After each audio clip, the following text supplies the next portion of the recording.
வணக்கம் Subiksha TV channel நேர்களே, நான் உங்கள் அன்பான சயின்டிபிக் வேதிக் அஸ்ட்ராலஜர் அஸ்ட்ரோ அறிஞ்சி பேசுகிறேன். நல்லது நினைப்போம், நல்லதே நடக்கும். பார்த்தீங்கன்னா இந்த வீடியோவில் சிம்ம ராசிக்காரர்களுக்கு மார்ச் 2026 மாதம் எத்தகைய ஒரு மாதமாக இருக்க போகுதுங்கிறத சயின்டிபிக் வேதிக் அஸ்ட்ராலஜி முறையில் எதையும் மிகைப்படுத்தாமல் உள்ளது உள்ளவாறு பரிகாரங்கள் அது மாதிரி விஷயத்துக்கெல்லாம் போகாமல் எந்த கிரகங்கள் எப்படி இருந்தால் எது மாதிரி ஒரு தாக்குதல் நம்மளுடைய வாழ்க்கையில் எந்த தாக்கம் கொடுக்கும் அப்படிங்கிறத துல்லியமாக அறிவியல் சார்ந்த சாஸ்திரமாகிய இந்திய வேத ஜோதிட அடிப்படையிலான சயின்டிபிக் வேதிக் அஸ்ட்ராலஜி முறையில் நம்ம பார்க்க போகிறோம்.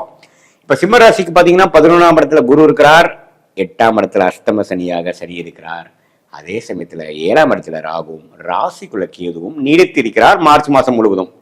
இப்போ மாத கிரகம் என்று சொல்லப்படுகிற செவ்வாய், புதன், சூரியன், இந்த 3 கிரகம் பார்த்தீங்கன்னா ராகுவோட சேர்கிறார். எங்க சேர்றார்? சிம்மராசிக்கு 7ஆம் இடத்துல சேர்றார். ஸோ இது ஒரு கிரிட்டிக்கலான ஒரு காம்பினேஷன். இதுல சுக்கிரன் மட்டும் இப்போ 8ஆம் இடத்துக்கு மாறுகிறார். இப்போ சுக்கிரனும் 8ல போயிட்டார், சனியும் 8ல, 7ஆம் இடத்துல ராகுவோட கிரகணம் ஆகக்கூடிய அமைப்பு சூரியன் பெறுகிறார். சூரியன் யாரு? உங்களுடைய ராசி அதிபதி.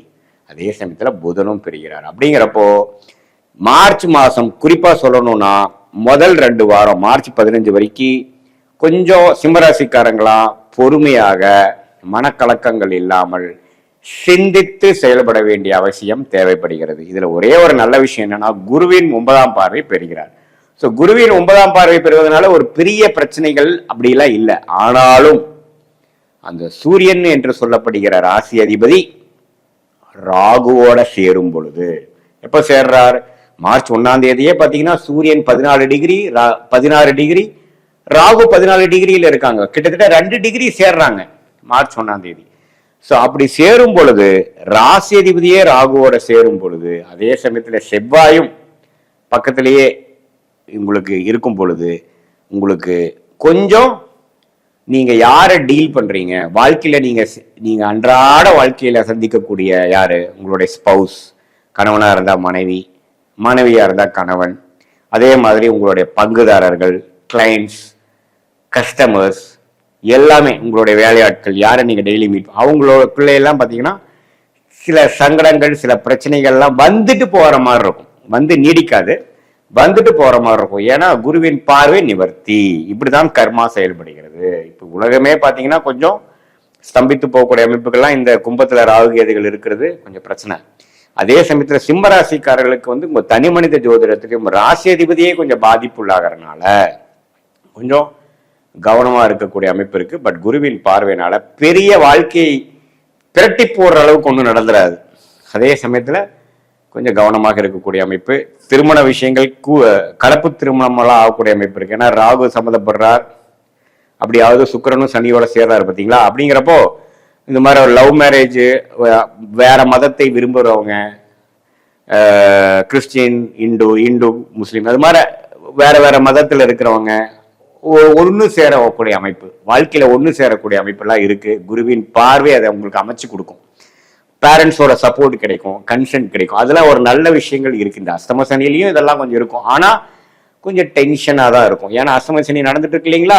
எல்லாமே சந்தோஷமாக நாளைக்கு என்ன நடக்குமோ, நாளானைக்கு என்ன நடக்குமோ, அடுத்த மாசம் எப்படி நடக்குமோங்கிற மாதிரி கொஞ்சம் மனக்கவலைகளும் கிளாரிட்டி கொஞ்சம் குறைவாகவும் தென்படக்கூடிய அமைப்புகள் இருக்குது. அதனால கொஞ்சம் கவனமாக இருக்கக்கூடிய ஒரு காலகட்டமாக இருக்குங்க.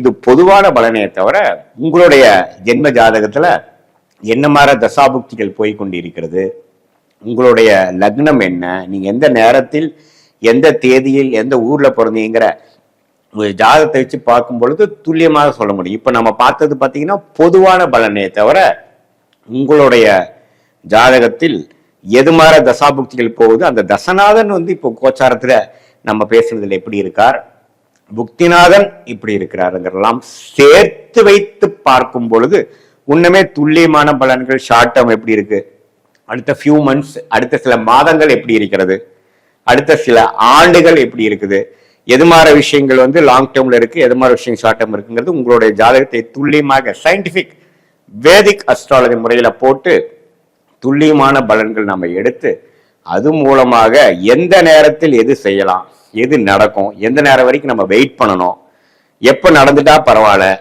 எப்போ வெளிநாடு வாய்ப்புகள், எப்போ வேலை மாற்றம், எப்போ தொழில் மேன்மை, எப்போ கடன் அடைதல், எப்போ சில எதிர்பார்க்கிற பணவரவு வரும், சுப விஷயங்கள் எப்போ நடக்கும், குழந்தை பேர் எதிர்பார்க்கிறவங்களுக்கு எப்போ குழந்தை கிடைக்கும், கல்யாணம் எப்போ நடக்கும், அது மாதிரி ஒரு வாழ்க்கைக்கு தேவையான அத்தியாவசியமான சில விஷயங்களுக்கு நம்ம கிளாரிட்டி இல்லாமல் இருக்கும் பொழுது இந்திய வேத ஜோதிட அடிப்படையிலான சயின்டிபிக் வேதிக் அஸ்ட்ராலஜி உங்களுக்கு உறுதுணையாக உங்களை மேலும் குழப்பாமல், கிளாரிட்டியோட அதிகம் மிகைப்படுத்தாமல், பயமுறுத்தாமல், எந்தெந்த விஷயங்கள் எப்படி எப்படி இருக்குது, எப்படி உங்களுக்கு தென்படுகிறது, எது மாதிரி நேரத்தில் எது மாதிரி விஷயங்கள் நடக்க காமிக்குது நம்ம ஜாதகம் அப்படிங்கிறத மிகைப்படுத்தாமல் உள்ளது உள்ளவாறு நம்ம பார்க்கும் பொழுது, இப்போ நம்ம நல்ல தசாபுக்திகள் உங்களுக்கு போகும் பொழுது நான் சொன்ன இந்த தீமையான சில பலன்கள் சொல்லியிருந்தேன்னா அது ரொம்ப கம்மியாகவும், மிகவும் சுமாரான ஒரு பிரச்சனைக்குரிய தசாபுக்திகள் உங்களுக்கு போகும் பொழுது நான் சொன்ன தீமையான பலன்கள் உங்களுக்கு அதிகமாகவும் இருக்கிற மாதிரி நீங்க எடுத்துக்கணும்.